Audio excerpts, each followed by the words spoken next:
Automne 1956, le monde essaie d'oublier la Seconde Guerre mondiale.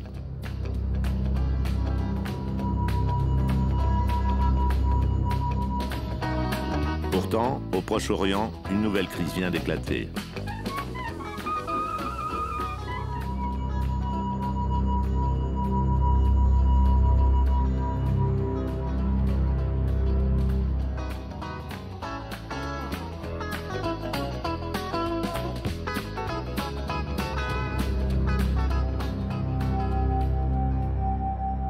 Au petit matin du 22 octobre, un DC-4 atterrit sur un aérodrome militaire près de Paris. À son bord, David Ben Gourion, le père fondateur d'Israël, accompagné des plus hauts responsables du jeune État. Ce voyage est secret. Son but, préparer une guerre, celle de Suez.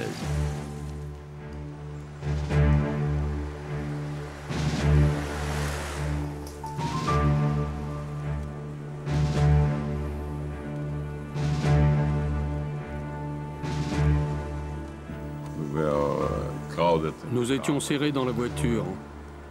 Ben Gourion avait caché sa fameuse chevelure blanche sous un chapeau et Dayan a mis une paire de lunettes noires à la place de son fameux cache-œil. J'étais entre les deux, complètement coincé. Ben Gourion s'est tourné vers moi et m'a dit « Au fait, leur as-tu dit que nous n'avons donné notre accord sur rien ?»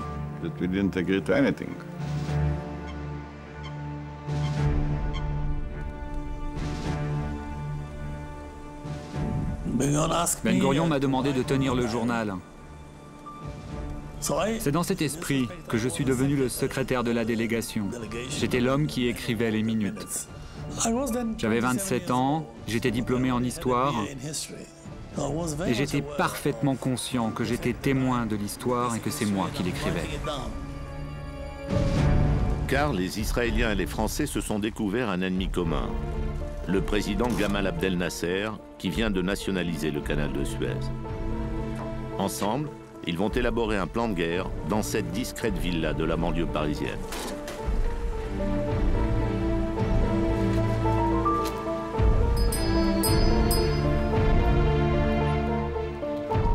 Les dirigeants israéliens sont accueillis par le Premier ministre Guy Mollet et le ministre de la Défense, Maurice Bourgès-Monory.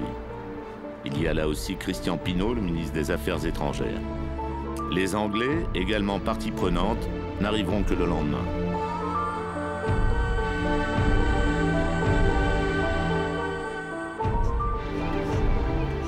Tous ont de bonnes raisons d'en vouloir au colonel Nasser. Ce jour-là, chacun rappelle ses griefs. Les Israéliens subissent depuis Gaza les attaques des fédayines égyptiens. Les Français, quant à eux, l'accusent de soutenir activement la rébellion armée du FLN en Algérie. Enfin, il y a l'affaire du canal de Suez qui va nouer le pacte secret. Pour la France et l'Angleterre, il est impensable d'en laisser le contrôle à un homme qu'ils considèrent comme un dangereux dictateur.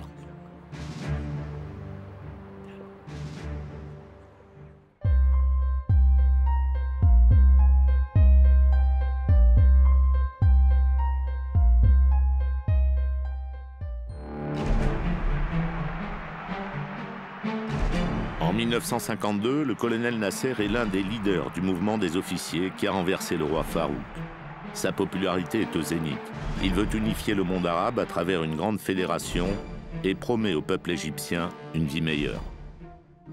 Premier objectif, construire un immense barrage à Assouan pour produire de l'électricité et industrialiser le pays.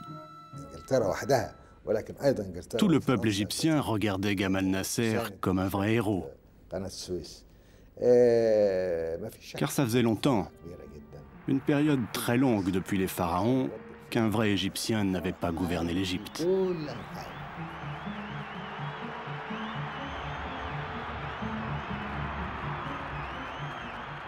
Nasser est en train de briser l'ordre colonial et la domination franco-anglaise sur le Proche-Orient. De plus, il menace Israël de destruction.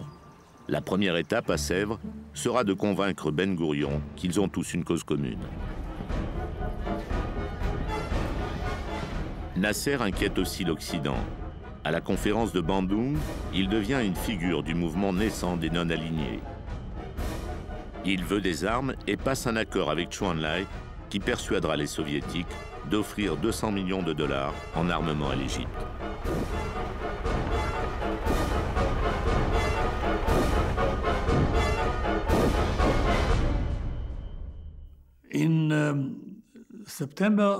En septembre 1955, Nasser a annoncé, à la grande surprise de tout le monde, une livraison d'armes en provenance de Tchécoslovaquie.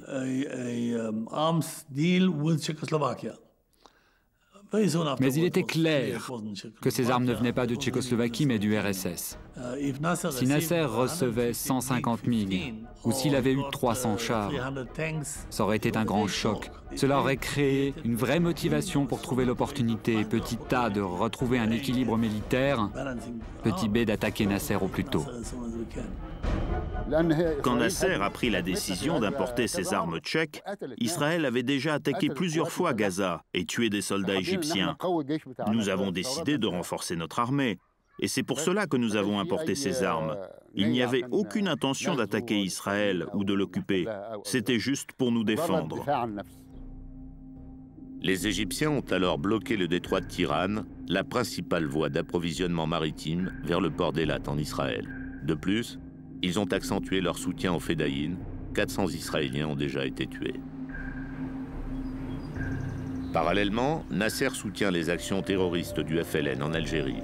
La marine française intercepte au large des côtes algériennes un navire en provenance d'Alexandrie avec 70 tonnes d'armes.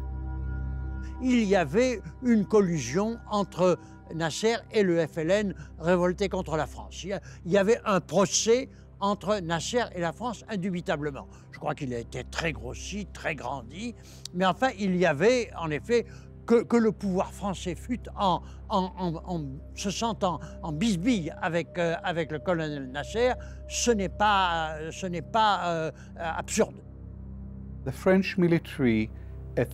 Les militaires français à cette époque avaient 3 priorités: l'Algérie, l'Algérie, l'Algérie.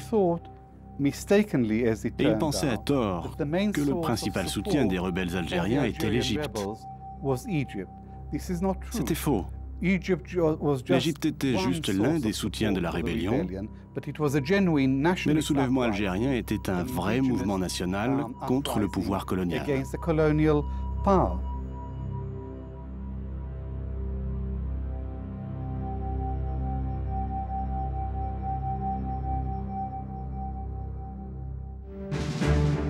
Nasser est également l'homme qui a obligé Anthony Eden, à l'époque ministre des Affaires étrangères, à retirer 80 000 soldats anglais du sol égyptien après 72 ans d'occupation. À ce moment, je pense, Eden a réalisé que Nasser représentait un vrai danger pour les intérêts britanniques au Moyen-Orient. Maintenant, en Angleterre, il y avait des gens qui avaient l'expérience du grand empire britannique. Mais le Moyen-Orient avait une position spéciale, je pense, pour les Anglais. Pour le pétrole, mais aussi pour des raisons stratégiques.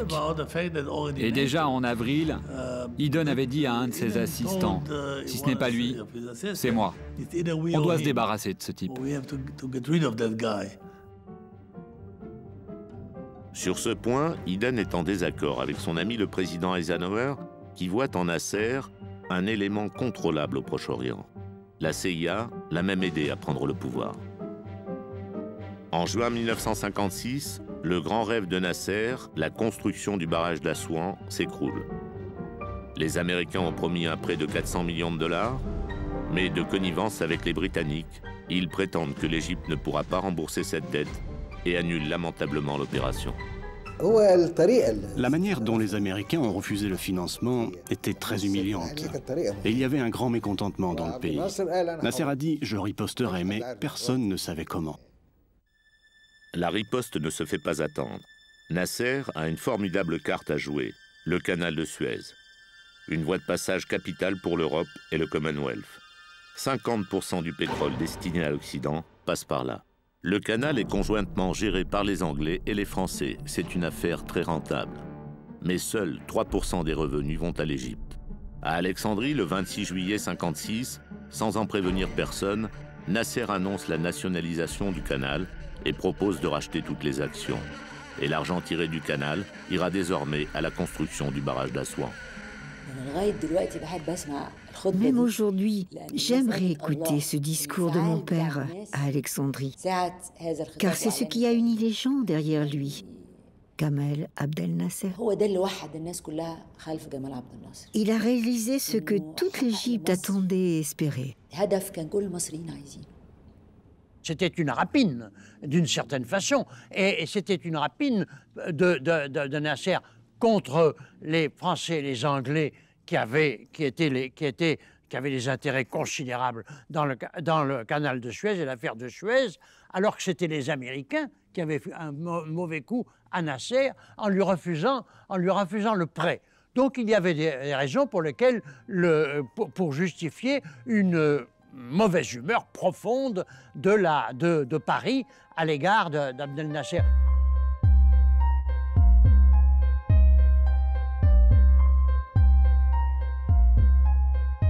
Furieux du coup de force de Nasser et inquiets pour leur approvisionnement en pétrole, Paris et Londres mettent sur pied un état-major commun d'intervention. Christian Pineau est particulièrement remonté. Il avait rencontré Nasser quelques mois auparavant et avait même déclaré à l'Assemblée nationale qu'il était un homme de confiance. Désormais, c'est un ennemi. Pourra faire passer normalement son commerce par le canal de Suez ou s'il devra subir la fantaisie d'un dictateur qui pourra du jour au lendemain empêcher tel ou tel bateau de passer et priver de son ravitaillement en pétrole ou en toute autre matière première la nation qui l'aura choisie.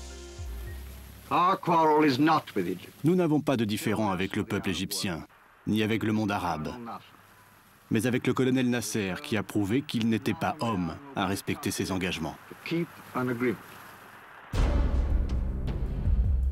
Mollet et Eden déclenchent la mobilisation de leurs troupes. Une flotte quitte Toulon, Marseille, Southampton et Portsmouth pour la Méditerranée. C'est surtout un signal pour mettre la pression sur Nasser.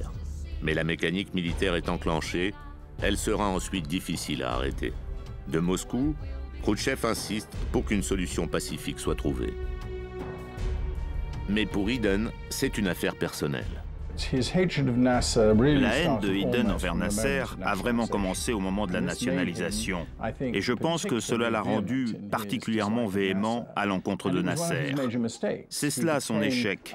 Il est devenu obsédé par Nasser, obsédé par le canal. Pour le monde en général, la seule chose qui comptait, c'était que les bateaux puissent emprunter le canal normalement. Et Nasser était assez malin pour assurer que cela serait le cas. Nasser lance un appel pour recruter des pilotes capables de remplacer ceux de la compagnie franco-anglaise. Puis il invite la presse internationale à vérifier que tout fonctionne parfaitement, ce qui est vrai. Aux États-Unis, Eisenhower est en période de réélection. Il se présente comme l'homme de la paix mondiale. Le moment est donc particulièrement mal choisi par ses alliés anglais et français pour déclencher une intervention.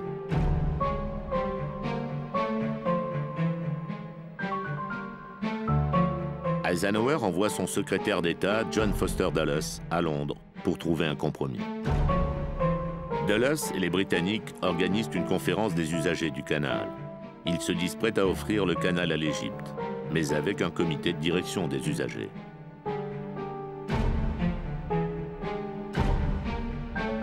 La conférence décide d'envoyer au Caire Robert Menzies, Premier ministre australien. Nasser refuse la proposition car le canal serait encore sous le contrôle d'étrangers.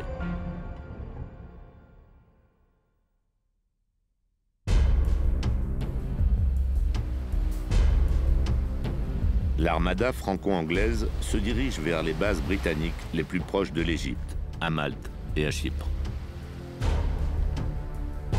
La planification de l'opération Mousquetaire est en marche. Ces plans sont modifiés constamment. Les Français s'aperçoivent qu'en fait, le commandement britannique est opposé à cette guerre, estimant qu'elle n'est pas justifiée.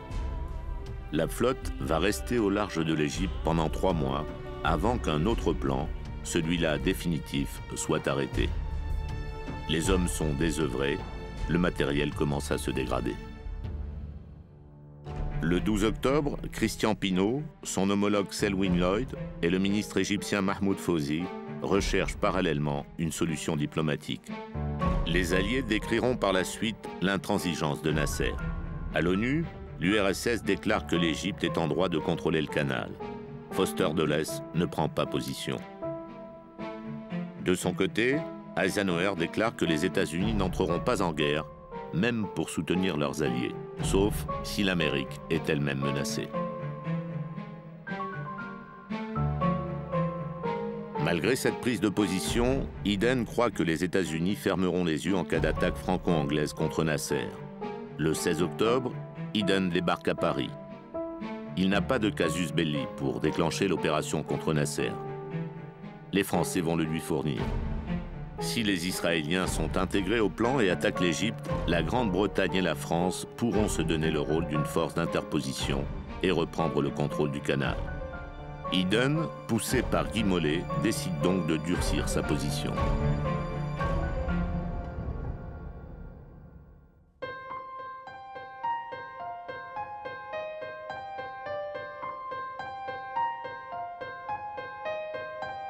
Sèvres, 22 octobre 1956. Toutes les raisons pour renverser Nasser sont désormais établies. Pour les Français, la première étape est d'obtenir l'accord des Israéliens sur les modalités. Les Anglais doivent arriver le lendemain. Mais il reste un problème.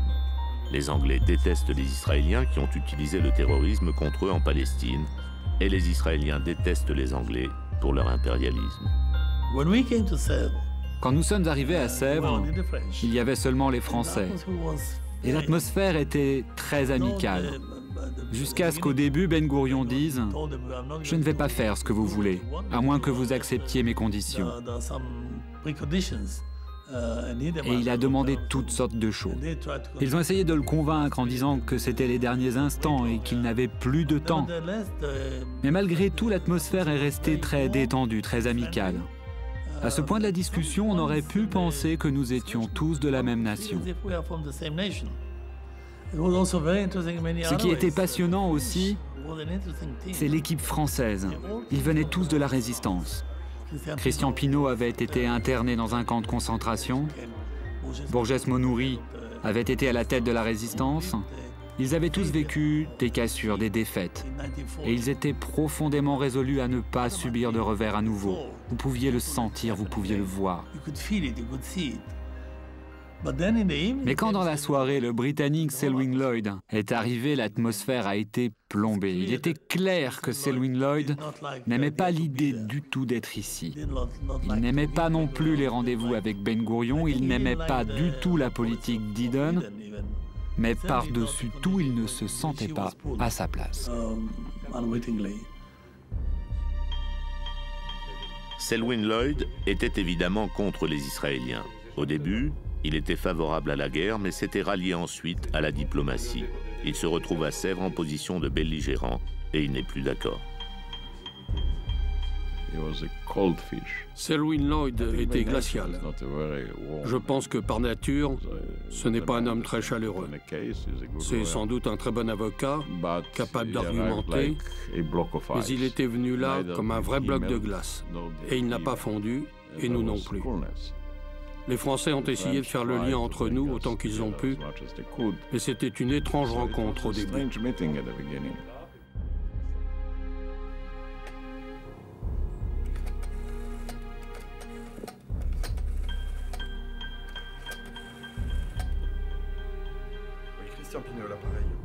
Alors que Selwyn Lloyd rentre à Londres, Christian Pineau téléphone à Anthony Eden et lui dit « N'écoutez pas ce que vous dira Selwyn Lloyd, il est très négatif. Je viens à Londres, nous passerons la journée ensemble et je vous dirai vraiment ce qu'il en est. Les Israéliens nous seront très utiles. » Eden est convaincu et il décide de prendre personnellement et seul les choses en main.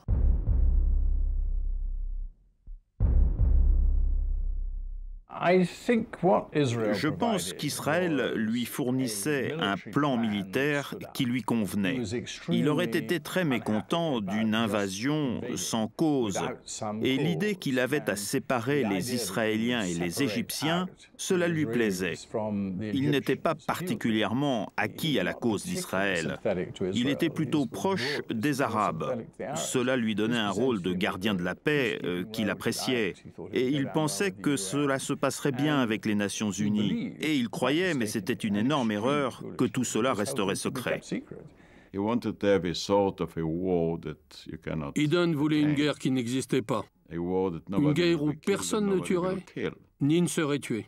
Et à cause de cela, il y avait une vraie réticence du côté anglais, beaucoup moins du côté français. Et deuxièmement, les Anglais voulaient qu'on soit à leur service et ne pas nous considérer comme partenaires, alors que les Français étaient plus clairs sur ce point. Ils disaient « Nous voulons que vous participiez ». Et en disant cela, ils comprenaient que nous n'étions pas des mercenaires. Le plan français prévoit qu'Israël attaquera l'Égypte, puis que les Français et les Anglais interviendront. Mais Ben Gourion reste indécis. Il n'a pas envie qu'Israël soit perçu comme l'agresseur et craint que les Anglais ne jouent pas le jeu jusqu'au bout. Shimon Peres et Moshe Dayan le poussent à accepter la proposition française. Une guerre sera plus facile avec des alliés. Mais seul Ben Gourion peut prendre cette décision. Moshe Dayan était l'élément moteur du côté israélien. Ben Gourion était beaucoup plus prudent, hésitant. Ben Gourion avait beaucoup de questions et Dayan lui apportait des solutions. Des solutions pratiques à toutes ces interrogations.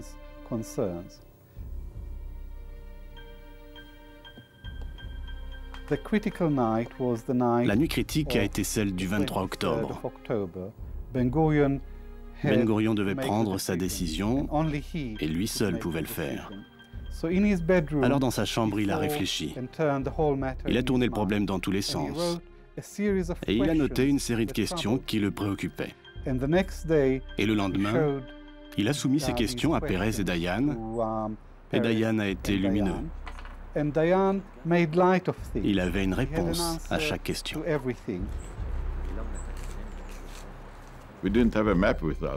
Nous n'avions pas de carte avec nous. Alors comme j'étais un gros fumeur, j'ai ouvert un paquet de cigarettes et le plan d'attaque a été dessiné par Moshe Dayan sur ce paquet. L'idée de base était une attaque sur 3 axes en direction de Suez. Le plan prévoit d'attaquer Gaza pour briser les Fedayines, d'ouvrir la route de Tiran et de prendre la passe de Mitla pour ouvrir la route du canal. Ce sera le prétexte de l'intervention des Franco-Britanniques. 2 fidèles d'Anthony Eden, Patrick Dean et Donald Logan, arrivent à la villa de Sèvres pour conclure l'accord, car Selwyn Lloyd, lui, ne reviendra pas. Les ordres d'Anthony Eden sont de planifier clairement le déroulement de l'intervention sans avoir de relation directe avec les Israéliens et en tenant l'accord secret. Un document sera pourtant rédigé, 3 pages, que l'on appelle le protocole de Sèvres. C'est une idée de Ben Gourion qui tient absolument à ce que l'accord soit écrit pour garantir Israël contre tout revirement. Ce protocole est tapé dans la cuisine de la villa par une secrétaire du ministre Maurice Bourgès-Monory. Ils ont appelé la secrétaire de Bourgès-Monory pour qu'elle tape le document en français. Elle était assise dans la cuisine. Elle a été ramenée en urgence par la porte de derrière. Elle ne savait pas ce qu'elle faisait. Elle ne comprenait pas. Elle tapait juste sur une feuille de papier.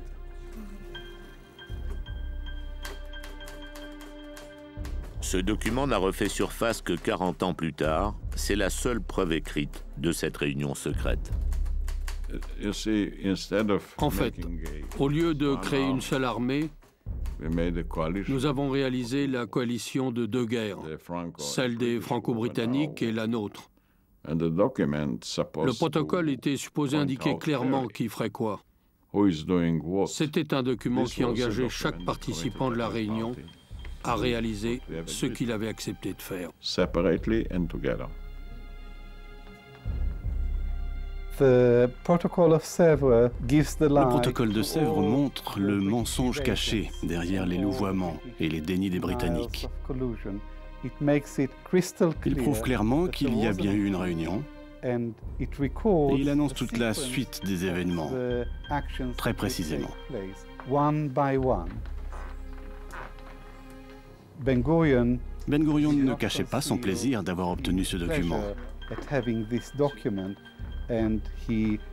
Il l'a pris dans ses mains, il l'a plié et il l'a mis dans sa poche intérieure de veste. Il portait un costume 3 pièces. Ainsi, il avait son exemplaire. Il allait le garder précieusement et surtout ne le montrer à personne. Anthony Eden est furieux quand il apprend que l'accord a été retranscrit sur papier. Il ne voulait pas qu'une trace écrite de l'engagement anglais puisse un jour être révélée. Anthony Eden s'est presque évanoui. Il a immédiatement ordonné que toutes les copies soient brûlées. Il a renvoyé Logan et Dean à Paris pour essayer de retrouver toutes les copies. Mais les Français ont dit non, on ne vous rend rien, et de toute façon, Ben Gourion est parti. Quand des conspirateurs entrent en guerre, quand ils attaquent un pays, normalement, ils ne l'écrivent pas. On a un accord secret et c'est tout. Ici, avec Suez, c'est différent. Et pourquoi ce protocole est si important? C'est parce qu'il est la preuve qu'il y a eu une conspiration pour attaquer l'Égypte. En échange de leur aide, les Israéliens demandent à la France la fourniture d'une centrale nucléaire et de l'uranium. Shimon Peres, Bourges-Monouri, Pinault et Mollet s'enferment dans une pièce. L'accord est conclu. J'avais cela en tête, clairement. Mais dire que sans cela, nous ne nous serions pas engagés dans cette guerre, non. Vous savez, ce n'est pas si simple. Vous entrez en guerre et le lendemain, des centaines de milliers de gens se réveillent avec leurs enfants au front. Et bien que nous ayons une confiance totale dans notre armée, ce n'était pas une garantie de victoire. Et Dieu sait ce qui pouvait arriver. Donc, il fallait faire le maximum pour être sûr de ne pas manquer une opportunité.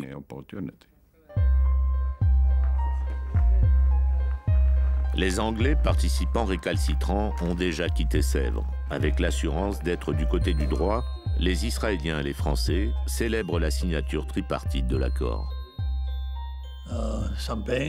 On a sorti le champagne. On a porté un toast à la victoire. C'était vraiment un moment très heureux. Parce que nous, les Israéliens, croyons profondément que cette guerre était nécessaire. Aujourd'hui, j'en suis moins sûr. Les politiciens impliqués dans cette histoire étaient totalement déconnectés de la réalité. Ils n'avaient plus les pieds sur terre. Ils se comportaient comme des impérialistes du XIXe siècle. Ils pratiquaient en fait une politique de la canonnière. Ils pensaient qu'en tant que grande puissance européenne, ils pouvaient négliger les Nations Unies, les lois internationales, et ignorer les droits et la sensibilité des pays arabes, des petits pays. Ils étaient sûrs qu'ils pourraient réussir par la force. Article 1 du protocole de Sèvres. Les forces israéliennes lancent le 29 octobre 1956, dans la soirée, une opération d'envergure contre les forces égyptiennes en vue d'atteindre la zone du canal.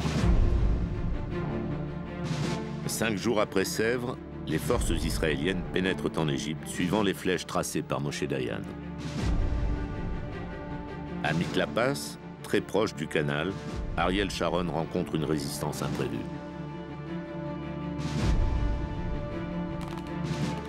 Je crois que j'ai été le premier à passer la frontière avec mon unité. Nous avons avancé jour et nuit, sans aucune pause.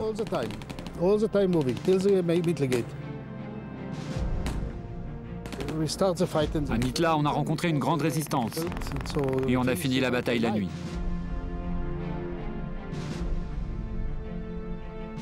Le seul endroit pour se mettre à l'abri, c'était entre les cadavres des premiers Égyptiens morts pendant l'attaque. Nous ne pouvions pas manquer notre cible. Il y avait tant de soldats égyptiens qu'à chaque tir, vous pouviez être sûr d'en toucher un.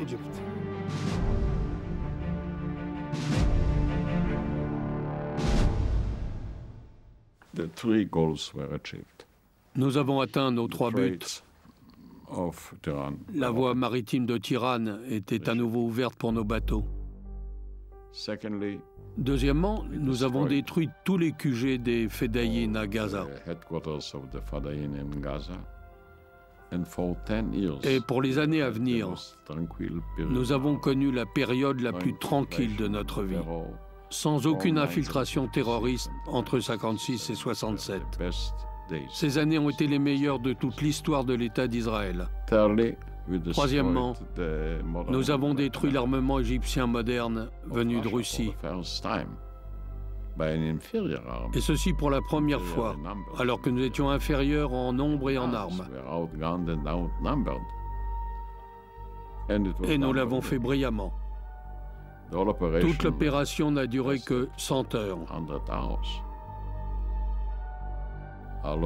Nous avons perdu 180 soldats. Certes, chaque soldat tué est une douleur pour nous. Mais cela a renforcé Israël comme jamais auparavant. Ce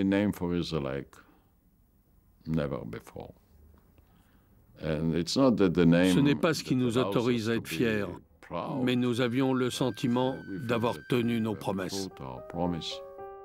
Mais la guerre n'est pas terminée. Nasser est toujours en place. Et où sont les alliés? Ben Gourion pense qu'Israël a été abandonné. L'ultimatum prévu est en retard, car Iden pense qu'intervenir trop vite révélerait le complot. Protocole de Sèvres, article 2A. Au gouvernement égyptien, arrêter toute action de guerre, retirer toutes ses troupes à la distance de 10 miles du canal.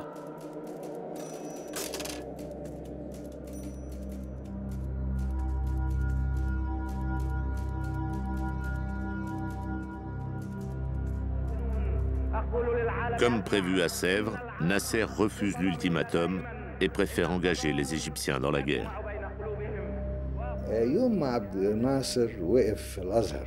Le jour où Nasser a prononcé son discours à El-Azhar, il a dit « Nous ferons la guerre, nous ferons la guerre ». Sa popularité est devenue immense. Pas seulement en Égypte, mais dans tout le monde arabe.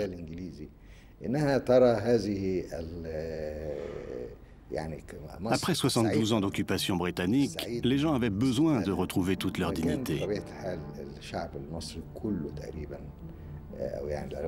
La majorité du peuple égyptien était heureuse et prête à faire de grands sacrifices.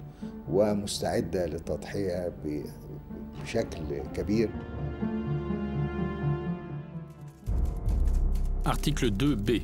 Il est entendu que si l'un des deux gouvernements refusait ou ne donnait pas son accord dans un délai de 12 heures, les forces anglo-françaises interviendraient.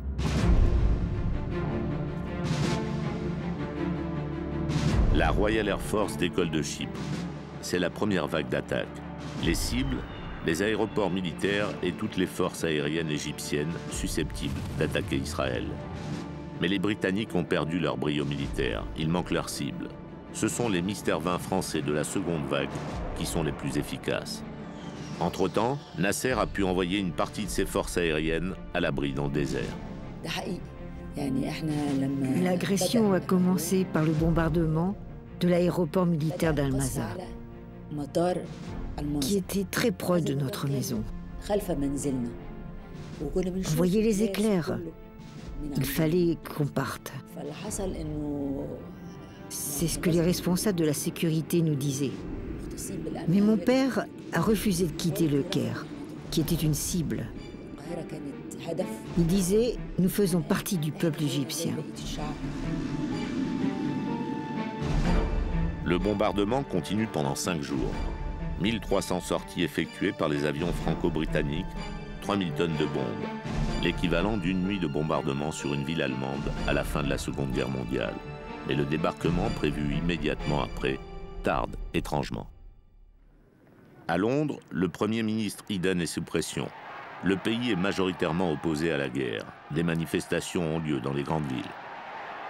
Les Anglais avaient l'impression que Eden s'était aventuré dans l'affaire et ils lui ont donc voulu de les avoir jetés sur une mine explosive comme ça, alors qu'en France, l'affaire a été soutenue par l'opinion.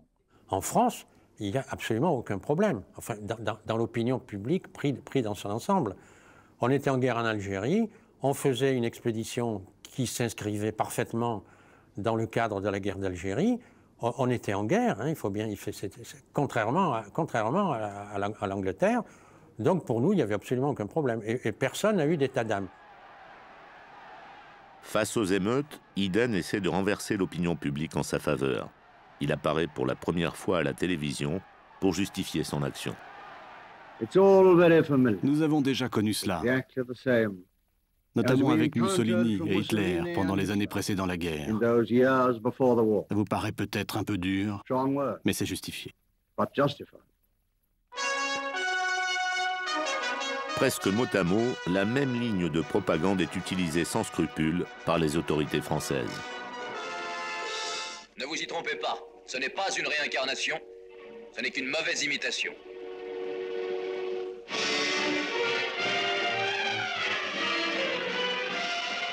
Gamal Abdel Nasser, dictateur des Égyptiens, menace, vocifère, déchire les traités, se moque du droit international. Il défie le monde libre. Il avait solennellement... Nous avons raison de dire non à Nasser, et si nous avions dit non en 1936 à Hitler, nous n'aurions peut-être pas eu la guerre de 1939-1945. À partir du moment où on présente Nasser comme un nouvel Hitler, ben, il paraissait tout à fait naturel qu'il fallait abattre cet homme, puisqu'il menaçait tout le Proche-Orient, il menaçait les catholiques en Égypte, il menaçait Israël, donc tout le monde trouvait ça tout à fait naturel. C'était une croisade. Le numéro 1 soviétique Nikita Khrouchtchev profite de ce moment où le monde a les yeux fixés sur Suez pour réprimer violemment un soulèvement en Hongrie. Il envoie ses blindés à Budapest et écrase brutalement la rébellion.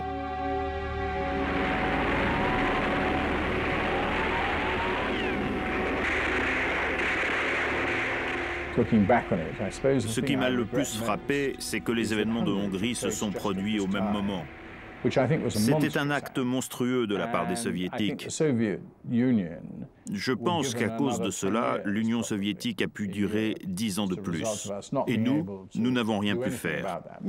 Peut-être il n'y avait rien à faire, mais de toute façon, nous ne pouvions pas critiquer cela. Nous étions juste en train de faire exactement la même chose à Suez, en intervenant par la force.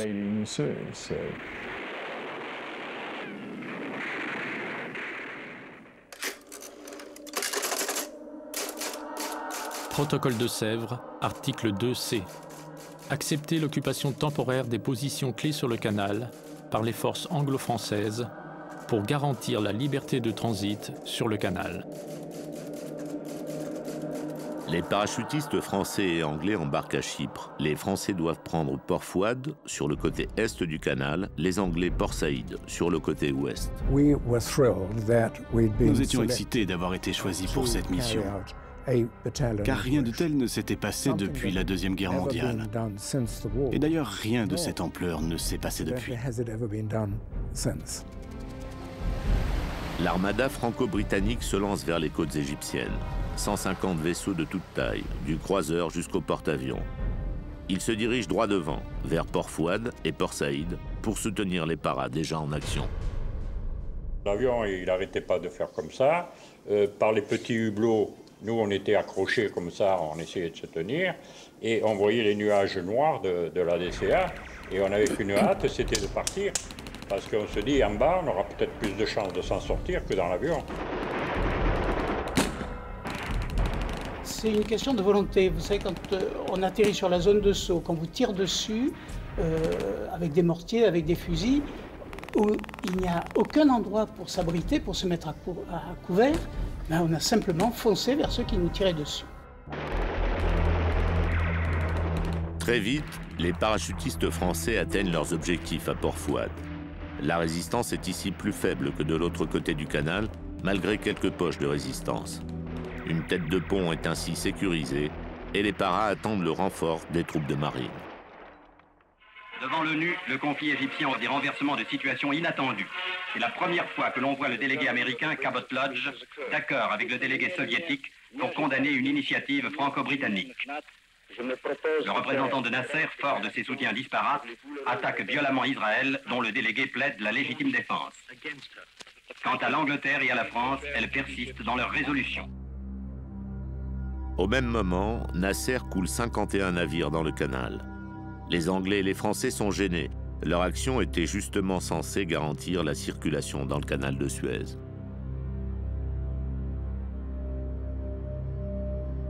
Le 5 novembre, le Premier ministre soviétique, Vladimir Boulganine, qui vient de faire une visite à Londres, envoie une lettre aux 3 alliés, les menaçant d'une intervention nucléaire. Guy Mollet croit à un bluff.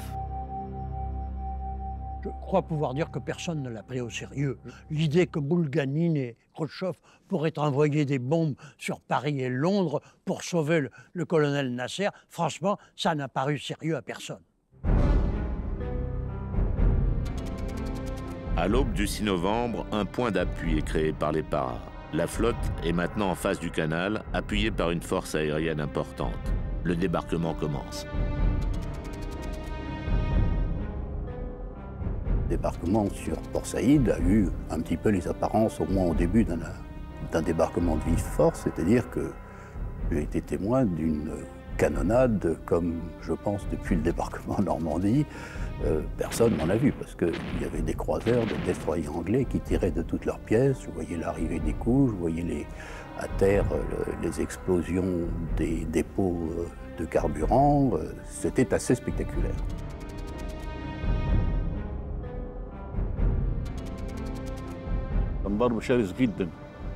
Ils ont bombardé la ville férocement pendant 5 jours, nuit et jour. Ils n'ont épargné aucun endroit. Ils ont tout brûlé.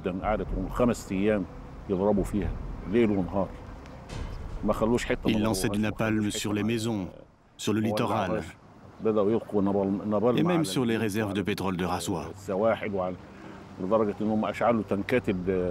Ils ont tout brûlé, le quartier Manac, et jusqu'aux cabines sur la plage.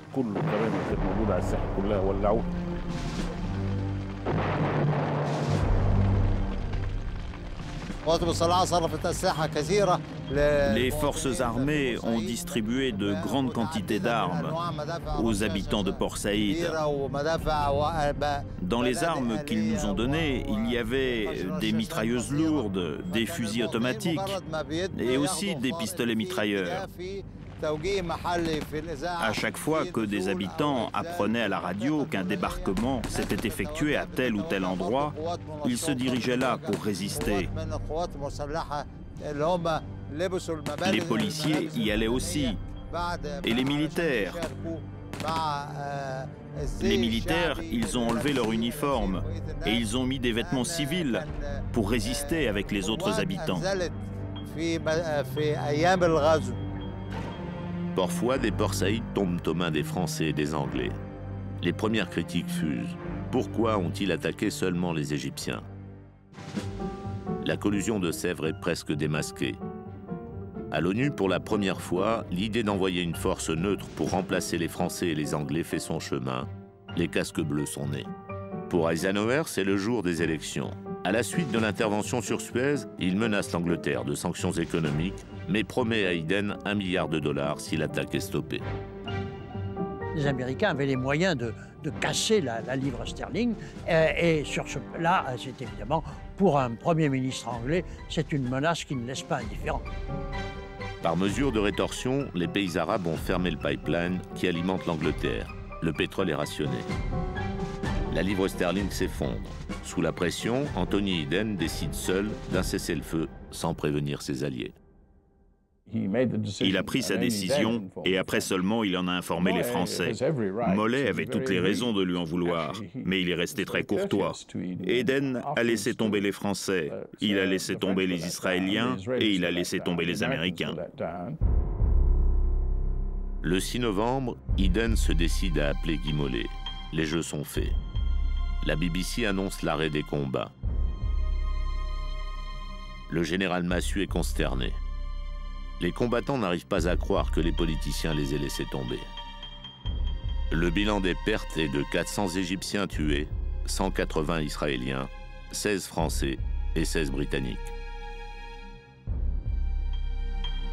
quand il y a eu cet ordre d'arrêt, ça a été une frustration terrible, ça, il faut bien le dire. On a eu l'impression qu'on nous avait volé, si je puis dire, un succès qu'on pensait avoir mérité.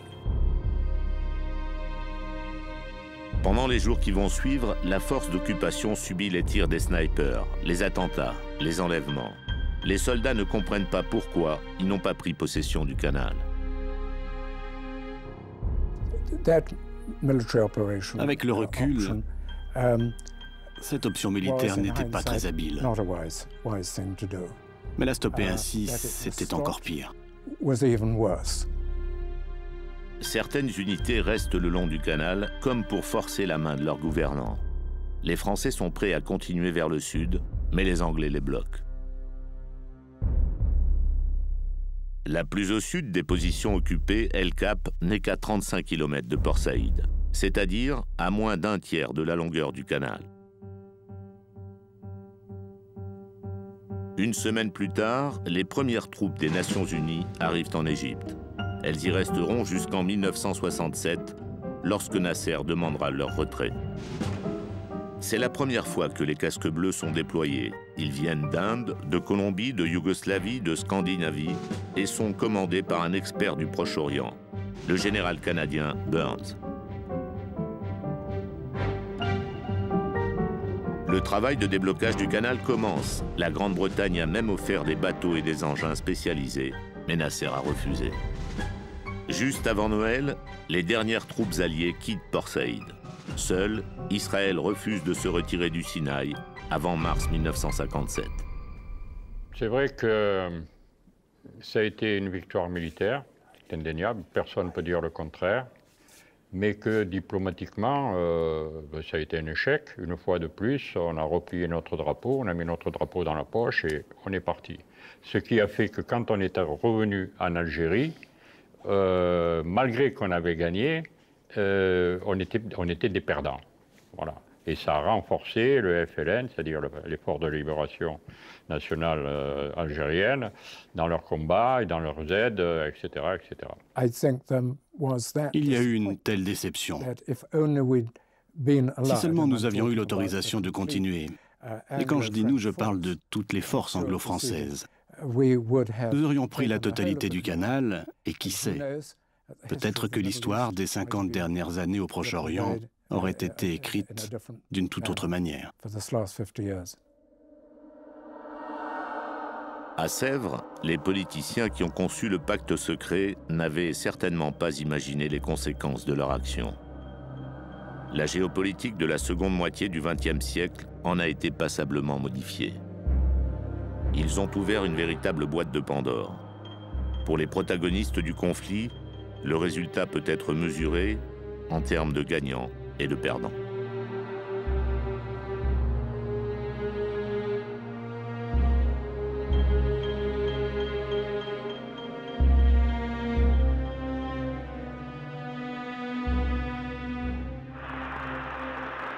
Pour Nasser, c'est un véritable triomphe. Il en oublia qu'il avait été militairement battu.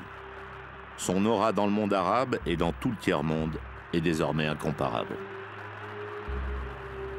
8 ans après, le barrage d'Assouan sera officiellement inauguré. Il a finalement été réalisé grâce à un énorme prêt de l'URSS. Cet événement est très important car c'était une période pendant laquelle beaucoup de pays du tiers-monde revendiquaient leur indépendance. Le fait que l'Égypte ait réussi à faire face à l'Angleterre, à la France, à Israël et à garder le canal, c'est ce qui a encouragé ces pays à résister et à se battre contre le colonialisme. J'ai eu l'occasion de rencontrer Nelson Mandela en Afrique du Sud et il m'a dit: grâce à vous, grâce à Nasser, à l'Égypte, on a commencé à croire qu'on pourrait un jour libérer l'Afrique du Sud.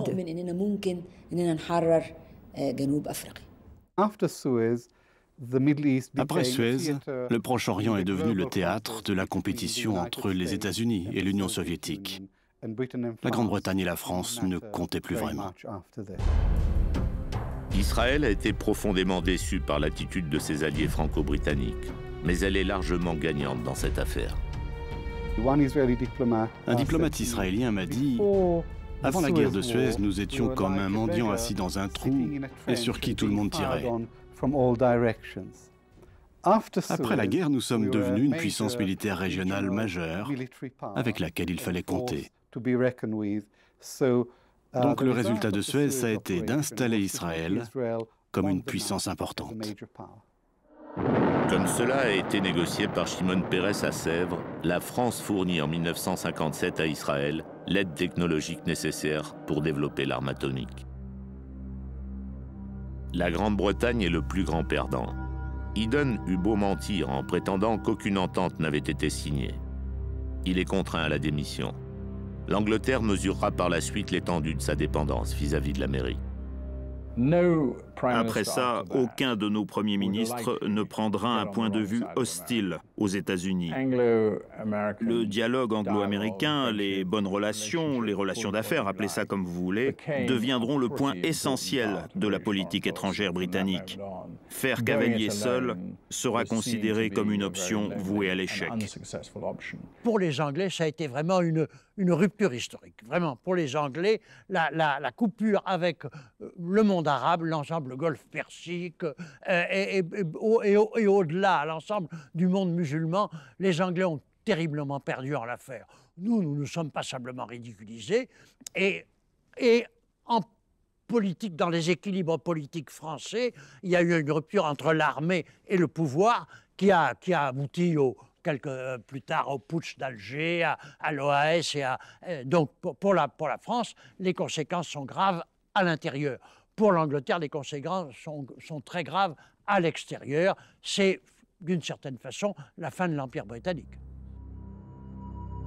Guy Mollet avait lui aussi caché la vérité, mais personne n'a exigé sa démission. Le gouvernement français était focalisé sur l'Algérie et la création de la communauté économique européenne. Après Suez, les Français n'ont plus fait confiance aux Britanniques ni aux Américains. Ils ont adopté une politique bien plus indépendante et qui s'est reflétée dans leur stratégie nucléaire, en développant une dissuasion nucléaire indépendante, pas seulement orientée vers Moscou, mais dans toutes les directions. Et c'est donc le début d'une politique nationale qui connaîtra son apogée sous le général de Gaulle. Alors évidemment, ce qui surprend aujourd'hui, c'est que c'est passé comme un incident, une espèce d'expédition comme il y en a eu au XIXe siècle, où on envoyait des troupes sur une île perdue ou je ne sais pas quoi. Et donc, dans le fond, on passait ça profit et perte. On se rend compte aujourd'hui, mais c'est plus facile après, évidemment, hein, de reconstruire l'histoire. On se rend compte que finalement, ça a été, j'allais dire, un moment très important. Très important, en effet. Les prolongements de ces 3 journées à Sèvres eurent des conséquences incalculables. En Algérie et au Moyen-Orient pour la France. Une soumission indéfectible de l'Angleterre vis-à-vis de l'Amérique. Quant aux Soviétiques, ils entrèrent de plein pied dans le jeu politique moyen-oriental. L'affaire de Suez marque bien la fin de la suprématie des 2 grands empires coloniaux.